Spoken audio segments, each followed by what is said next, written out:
کہ جتنے بھی آئینے ہیں وہ ٹوٹ جائیں تو بے وقار ہو جاتے ہیں،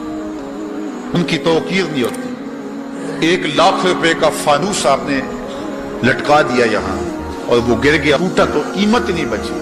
لیکن دل ایسی کائنات ہے جتنا زیادہ ٹوٹے اتنی ہی قیمت بڑھتی ہے۔ تو بچا بچا کے نہ رکھ اسے، تیرا آئینہ ہے وہ آئینہ کہ شکستہ ہو تو عزیز تر ہے نگاہ آئینہ ساز۔ اچھا ایک اور بات ہے دل کی، گھر لٹ جائے تو لوگ روتے ہیں گھر لٹ گیا اور گھر برباد ہو گیا، لیکن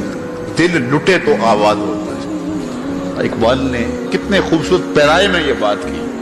کہ قید میں پہنچا تو حاصل مجھ کو آزادی ہوئی، قید میں پہنچا تو حاصل مجھ کو، قید میں پہنچ کے تو آزادی چھنتی ہے، لیکن یہ عجیب جہان ہے، قید میں پہنچا تو حاصل مجھ کو آزادی ہوئی، دل کے لٹ جانے سے اس گھر کی آبادی ہوئی۔ تو یہ لٹتا ہے تو آباد ہوتا ہے، وہ دل دل ہی نہیں جو ابھی تک لٹا نہیں، جب دل لٹتا ہے تو آباد ہوتا ہے۔ اور کتنے خوش نصیب وہ ہیں جو جن کے دل مدینے کی گلی میں لٹے ہیں۔ اللہ اکبر، تڑپ اس کے لیے سامان زندگی ہے۔ اللہ اکبر، مجھے بہت پرانی یاد آ گئی، میں ایک بزرگوں کے پاس گیا اور ان سے میں نے عرض کی حضور سکون قلب کے لیے دعا کیجئے، تو وہ فرمانے لگے کہ یہ تو تڑپتا ہی رہے تو اچھا ہے، اس کی تڑپ ہی زندگی ہے، اس کا تڑپنا اور بےتاب رہنا ہی زندگی ہے۔ آتش کا شعر ہے اور کتنا کمال اس نے لکھا، وہ مزہ دیا تڑپ نے میری آرزو ہے یا رب، وہ مزہ دیا تڑپ نے میری آرزو ہے یا رب، میرے دونوں پہلوؤں میں دل بے قرار ہوتا۔ وہ کہتا ہے ایک پہلو میں دل ہے اور وہ تڑپتا ہے یاد محبوب میں، تو اتنا سرور آتا ہے کہ راتیں بیت جاتی ہیں۔ وہ کہتا ہے جب میرے ایک پہلو میں دل ہے تو سرور زندگی نصیب ہو گیا ہے، اگر میرے دوسرے پہلو میں بھی دل ہوتا تو پھر کیا کیفیت ہوتی۔ اور یہ دل جو ہے پل پل بدلتا رہتا ہے، گاہے خنداں گاہے گریاں، کبھی اداس ہوتا ہے، کبھی سرشار ہو جاتا ہے، کبھی غمگین ہو جاتا ہے، کبھی مسرتوں سے لبریز ہو جاتا ہے، کبھی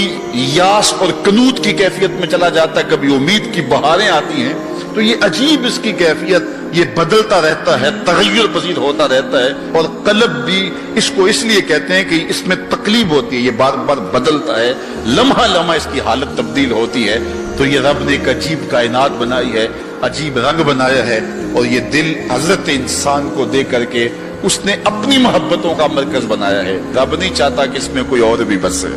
وہ کہتا ہے یہ ڈیرا تو میں نے اپنے لیے بنایا ہے، اور بدبخت تو نے کسی اور کو بسا لیا یہاں،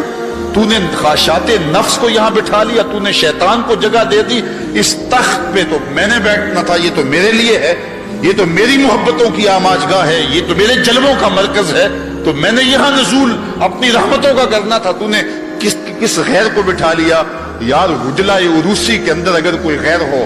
تو پھر غیرت مند محبوب تو وہاں نہیں آتا، غیرت مند محبوب تو تب آئے گا کہ اسے نکالو میں پھر آؤں گا۔ کہا خواہشات کو نکالو، حرص و ہوا کو نکالو، آرزوؤں اور تمناؤں کو نکالو، دل کو پاکیزہ مصفہ ستھرا منور اور مطہر کر لو، اور پھر آواز دو میرے مالک ہر تمنا دل سے رخصت ہو گئی، اب تو آجا اب تو خلوت ہو۔